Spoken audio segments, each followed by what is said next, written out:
Second marriage అయినప్పుడు కూడా ఉమ్. ఎక్కడ విడాకులు కానీ లేకపోతే ఇంకోటి లేదు ఏది ఐకమత్యంగా అంచేతంటే ఒకళ్ళనొకళ్ళు అర్థం చేసుకున్నారండి. మెయిన్ అర్థం చేసుకోవడం వీళ్ళు కావాలి. అర్థం చేసుకోవడం ఏమండి కన్నా భర్తను అర్థం చేసుకున్న పెద్ద భార్య గొప్పతనం. ఆవిడ మెయిన్ అండి. ఏమండి ఆవిడ మెయిన్. ఈ ఇంట్లో ఉండటానికి ఒప్పుకున్న మంజుల గారు కూడా ఒక ఇండివిజువల్ లైఫ్ వెలిగిన మంజుల, అవును. Super star heroine. ఉమ్.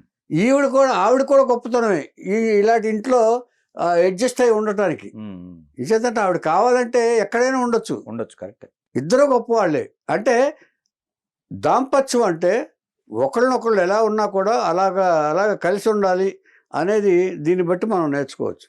అంటే ఆవేశపడితేనేమో అనర్థాలు జరుగుతాయండి, అందులో సందేహం లేదండి.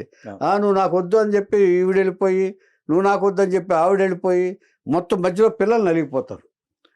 అలా కాకూడదని చెప్పేసి అందరూ ఒక ఐకమత్యంగా ఒక అండర్స్టాండింగ్లో ఉన్న, అది విజయ్ కుమార్ గొప్పతనం కూడా ఉంది అందులో. వాళ్ళిద్దరిని అయిచేదంటే సమానంగా చూడటం, సమానమైన గౌరవం ఇవ్వటం ఇద్దరు భార్యలకి, అది విజయ్ కుమార్ గొప్పతనం కూడా ఉంది.